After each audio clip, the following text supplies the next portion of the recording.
रांची की बेटी जो इजराइल वॉर में फंसी हुई थी वह मौत के मुंह से वापस निकलकर रांची लौट आई है।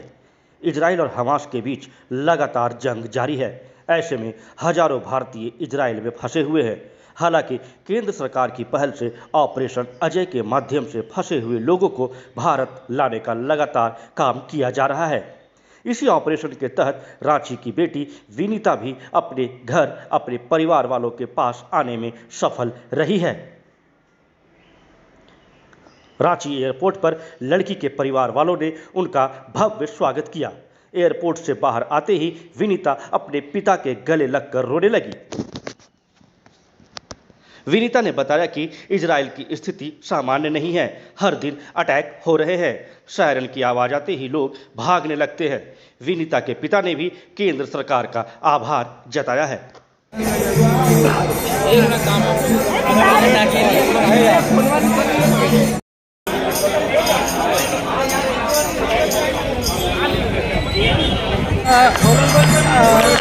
भारत सरकार में ऑपरेशन अजय से मैं फर्स्ट फ्लाइट से आई थी, तो उसके लिए बहुत बहुत थैंक यू। और वहाँ का हालात थोड़ा ख़राब था, पर इजराइल ने हमारी सेफ्टी की, वहाँ पे भी व्यवस्था की थी पूरी।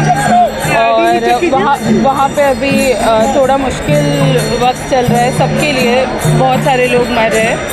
तो मैं इमोशनली उन सब के लिए स्टैंड करती हूँ।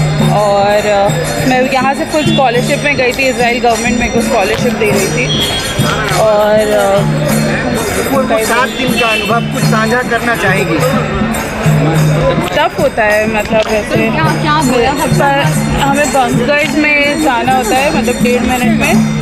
पर इजराइल काफ़ी सेफ्टी की प्रिपरेशन थी इजराइल के पास, तो मतलब हमें दिक्कत आई, हम नर्वस थे। पर हमारे साथ हमेशा मतलब लोग जुड़े हुए थे, एम्बेसी के लोग भी जुड़े हुए थे। एम्बेसी के लोगों ने जो किया वो एकदम फिनोमिनल था। भारत सरकार से कितना सहयोग रहा?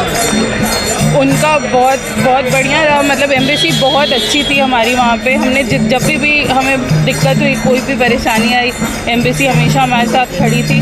और फिर ऑपरेशन अजय लॉन्च हुआ और हम लोग यहाँ पे आए वापस, और सरकार का पूरा सहयोग था। आपको पता भी कितने भारत के छात्र फंसे होंगे अभी?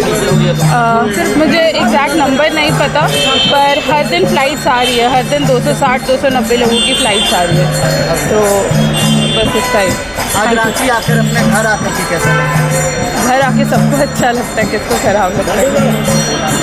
बहुत कोई रिसीव करने के लिए आपको पहुंचा है, निश्चित तौर पे इमोशन पल भी है। हाँ, मतलब बहुत इमोशनल है। मेरे पेरेंट्स आए हैं यहाँ पे, मम्मी और मेरे पापा, और घर के बाकी लोग भी हैं। अभी आपके क्या किरदार हैं, क्या धन्यवाद के? धन्यवाद ही है, इसलिए कि हम लोग तो कभी सोचे भी नहीं थे, लेकिन पिछले बार जब यूक्रेन का लड़ाई हुई उसमें जिस तरह से भारत सरकार ने सबको एयरलिफ्ट कराया, तो हम लोग एक बहुत भरोसा था कि मोदी सरकार ज़रूर लिफ्ट कराएंगे। उसी उम्मीद में हम लोग थे, और वो उम्मीद हम लोग का पूरा हुआ। क्या करती हैं वहाँ और कब गई थी? वो गई थी 2022 का फरवरी में, 1.5 साल लगभग हो गई। वो PhD करने के लिए गई थी स्टेम सेल्स में, अभी काम कर रही है, लाइफ साइंस का स्टेम सेल्स में काम कर रही है। क्या फिर भेजेंगे, शांति हो जाएगी? एकदम ज़रूर भेजेंगे शांति हो जाने से, इसलिए कि उसका रिसर्च वर्क बहुत अच्छा चल रहा है।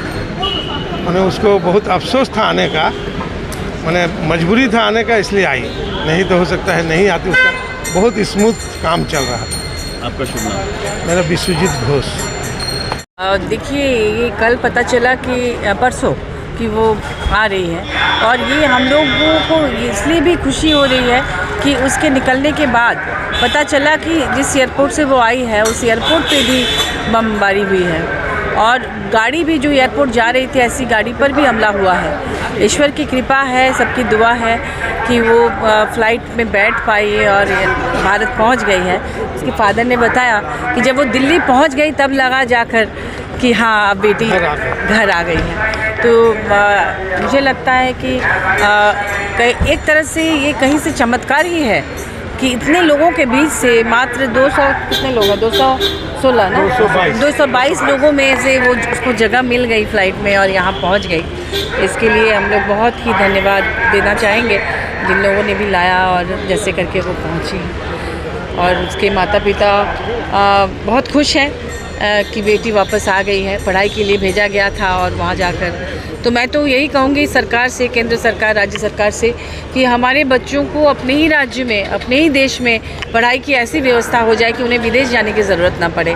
क्योंकि कोविड में भी हमने देखा कि विदेश जाकर बच्चों को कई बार परेशानी झेलना पड़ा।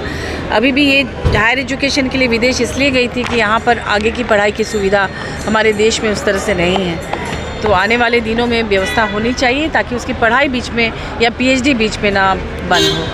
और हम बहुत बहुत शुभकामनाएं देना चाहेंगे उसके पेरेंट्स को भी, लड़की को भी, आने वाले भविष्य के लिए, सुनहरे भविष्य की कामना करती हूँ।